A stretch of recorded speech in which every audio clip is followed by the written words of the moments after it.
Hello everyone, আমি আবারও ফিরে এসেছি। আজকে আমি আপনাদের দেখাবো আলুর ডাল দিয়ে রুই মাছের মাথা। তো আলুর ডাল দিয়ে যেহেতু আমি রুই মাছের মাথা রান্না করব, আমি সবসময় মাছ রান্নার ক্ষেত্রে বেশিরভাগ সময় দো পেঁয়াজা বা অন্য কিছু করলে পেঁয়াজটা কেটে নেই বা পেঁয়াজ কেটে নেই, কিন্তু বেশিরভাগ চেষ্টা করি পেঁয়াজ বেটে রান্না করতে। কারণ অনেক সময় দেখা যায় ঝোলটা কেমন ছাকড়া ছাকড়া থাকে, খেতে ভালো লাগে না, দেখতেও ভালো লাগে না। তো আজকে যেহেতু আমি রুই মাছের মাথা দিয়ে আলুর ডাল করব, সেই ক্ষেত্রে আমি আর পেঁয়াজটা বেটে নিলাম না। এখানে আমি পেঁয়াজ কুচি করে নিয়েছি, আদা রসুন বাটা এবং একটা হচ্ছে কাঁচামরিচ কেটে নিয়েছি। এই যে আলুটা সিদ্ধ করে এভাবে পানি দিয়ে মেখে রেখেছি আলুটা। চাইলে আপনারা এখানে হলুদ মরিচ দিয়েও মেখে রাখতে পারেন, সেটা কোনো সমস্যা নেই। বা আমি রান্নার মধ্যে তো এখন হলুদ মরিচ দিব, আবার মাথাটা যেহেতু আমি কষিয়ে নিব, সেই ক্ষেত্রেও আমার হলুদ মরিচ ব্যবহার করতে হবে। এখানে আমি পুরো আস্ত একটা রুই মাছের মাথা দিয়েছি। মাথাটা বেশ বড়ই ছিল, আমি এটা কেটে ছোট করে নিয়েছি, আর কয়েকটা পিস এরকম ছোট ছোট করে কেটে নিয়েছি মাথা। তো এখন আগে আমি মাথাটাকে কষিয়ে নিব মশলা দিয়ে।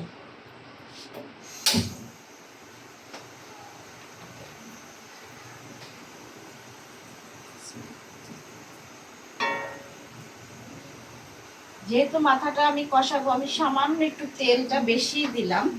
আর আগে থেকে আমি হলুদ মরিচ দিয়ে মাছের মাথাটা মেখে রাখার কারণ হচ্ছে যাতে হলুদ মরিচটা ভালো করে মাথাটার মধ্যে ঢুকে।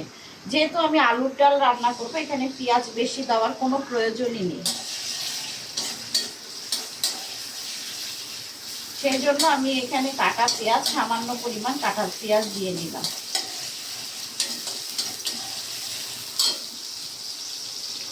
তো এখানে আমি পেঁয়াজটা ভেজে নিচ্ছি। এখন আমি আদা রসুন দিয়ে দিব।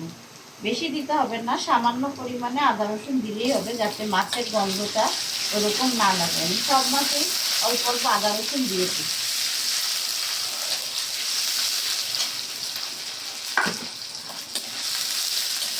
আমার গায়ে তেল ছিটে আসছে, যেহেতু আদা রসুন থেকে পানি বের হয়েছে, তো সেই ক্ষেত্রে আমি যাতে তেলটা না ছিটে আসে, আমি আগে লবণ দিয়ে দিব।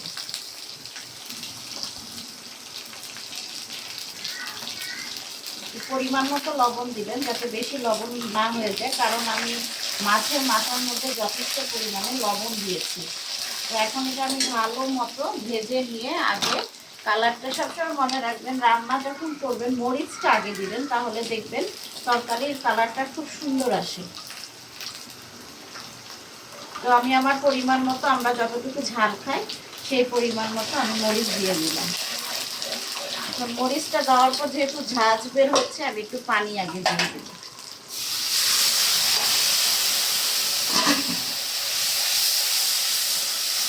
কি পরিমাণে ঝাল, যদি পানিটা না দিই তাহলে প্রচুর ঝাঁঝ বের হবে। এখন ঠিক হয়ে গেছে। এখন আমি হলুদ দিব।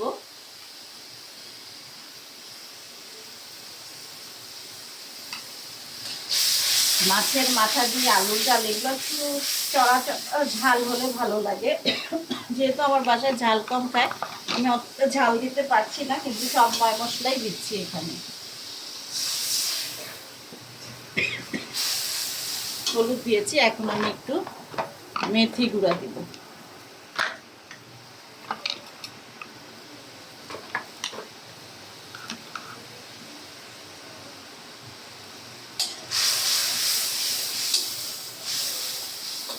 দেখেন কালারটা কত সুন্দর আসছে।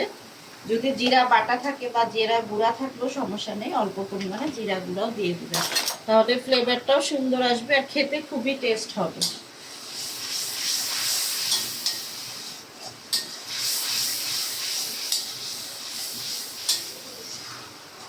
তো আমার মশলাটা দেখেন প্রায় খুব সুন্দর করে কষানো হয়ে গেছে।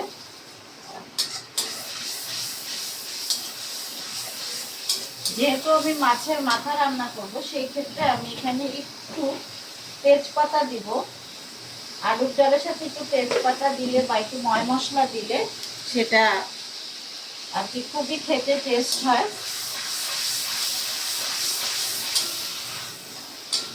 জাস্ট এখানে তেজপাতাটাই ইউজ করবো, অন্য কোনো আর কি গরম মশলা ইউজ করবো না। তো এখন আমি মাছটা দিয়ে দিব, মাছটা দিয়ে দিচ্ছি। দেখেন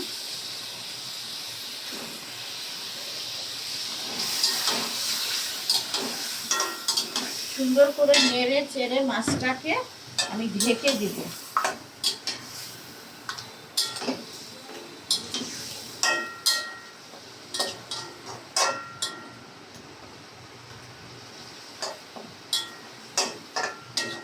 মাছটাকে আমি সুন্দর করে এখন ঢেকে দেব। আমি কিছুক্ষণ পরে আবার আসতেছি। কিছুক্ষণ পর আমি আবার চলে আসলাম, দেখি মাছটার কি অবস্থা।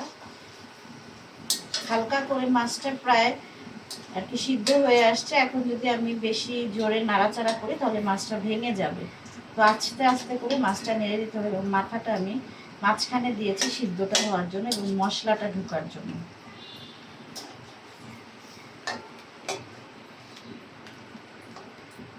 এটা আসলে আমার শাশুড়ির বাবার বাড়ি হচ্ছে রংপুর, ওইটা হচ্ছে রংপুরে বেশি রান্না হয়। তো বিয়ের পরে যখন আমি এখানে আসলাম তখন দেখি যে মা এভাবে মাছের মাথা দিয়ে আলুর ডাল রান্না করে। আমি তার কাছ থেকে এই রান্নাটা শিখেছি আর কি। আবার আমরা আলুর ডাল দিয়ে ডিমও করি। এখন সবাই খায়, এখন আর অঞ্চল লাগে না, সব দেশের মানুষই সব কিছু এখন ট্রাই করে দেখে এবং খায়। তো আমি আবার এটা ঢেকে দিই কিছুক্ষণ পরে। তো যাই হোক আমি আবার চলে আসলাম, দেখি মাছের কি অবস্থা। এই দেখেন মাছের মাথাটার মধ্যে খুব সুন্দর করে মশলা ঢুকে গেছে এবং একটা মাছও ভাঙেনি। আমি তো দেখা যায় এমনও হয় যে কোনো মাছ যখন রান্না করি যদি মাছটা ভেঙে যাওয়ার চান্স থাকে, সেই ক্ষেত্রে আমি সবসময় হাঁড়িটাকে এভাবে ভুলে দিই যাতে একটা মাছও না ভেঙে যায়। জাস্ট প্রথম উল্টানোটা দিই, এরপরে আর দিই না। যাই হোক আমি আবার কিছুক্ষণ একটু ঢেকে। তো যাই হোক আমার মাছ রান্নাটা কমপ্লিট হয়ে গেছে।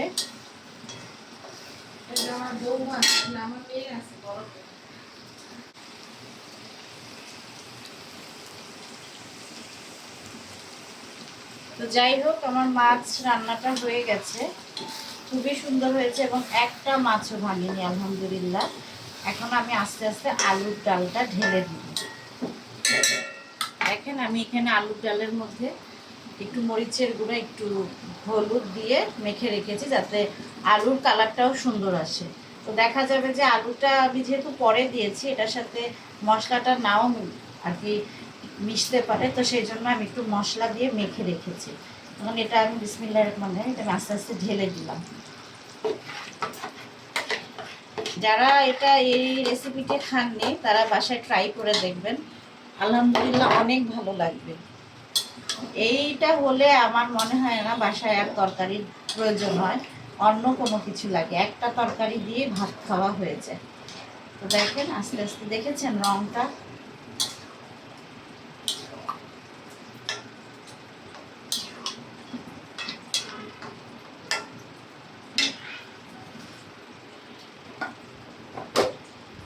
আমি একটু কাছ থেকে ধরছি আবার। দেখেন আমার আলুর ডালের কালারটা কত সুন্দর। যে যেরকম আপনি যদি একটু মনে করেন যে আর একটু পাতলা করবেন তাহলে আর একটু পানি দিয়ে নিতে পারবেন। আমি এটা একটু পাতলাই করে নিব, কারণ এটা যখন আমি নেড়ে চেড়ে যখন কিছুক্ষণ ঢেকে দিবে এটা আস্তে আস্তে দেখা যাবে আরও ড্রাই হয়ে গেছে, তখন আর আলুর ডাল মনে হবে না। তো আমি একটু বেশি পরিমাণের পানি দিয়ে দিব এবং লবণটা দেখবো ঠিক আছে কিনা।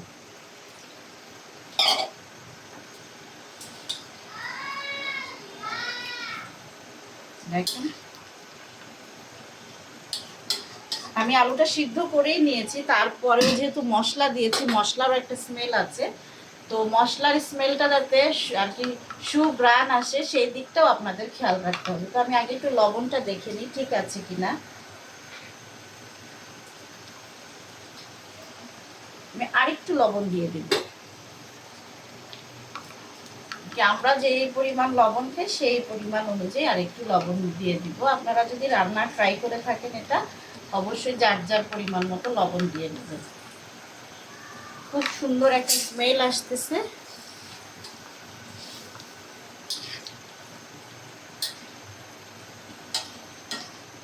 এখন আমি এটা সুন্দর করে নেড়ে চেড়ে, দেখেন একটা মাছের মাথাও ভাঙেনি বা একটা মাছের পিছও ভাঙেনি, আমি যেভাবে দিয়েছি সেটা সেভাবেই আছে।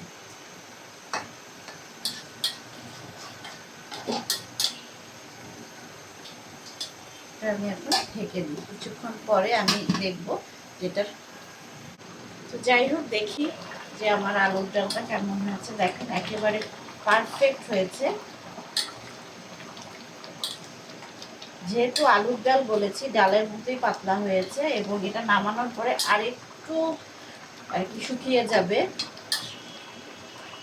এটা খেতে খুবই টেস্ট। এই তরকারিটা হলে আর কিছুই লাগে না ভাত খেতে। আপনারা যদি মনে করেন এটা আরেকটু ঘন করবেন আলুর ডালটা, তাহলে আরেকটু পানিটা কমিয়ে নেবেন, কোনো অসুবিধা নেই। এটার মধ্যে বেশি করে ধনিয়া পাতা দিলে খুবই টেস্ট হয়। আজকে আমার বাসায় ধনিয়া পাতা নেই। তো যাই হোক, এখন আমি কাঁচামরিচ দিয়ে সুন্দর করে নামায় ফেলবো একটু জিরা গুঁড়া দিয়ে। তো যাই হোক, এখন আমি সুন্দর করে কাঁচামরিচ উপর দিয়ে দিয়ে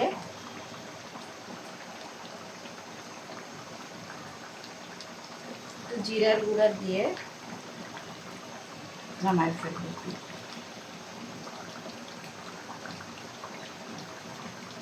দেখেন আমার তরকারিটার কালারটা কত সুন্দর আসছে।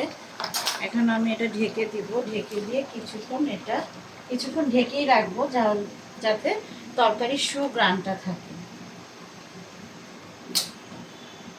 তো আজকে এই পর্যন্তই। সবাই আমার সাথে থাকবেন এবং আমার ভিডিওটা অবশ্যই দেখবেন এবং আমাকে ফলো করবেন, লাইক করবেন, সুন্দর সুন্দর কমেন্টস করবেন। আসসালাম।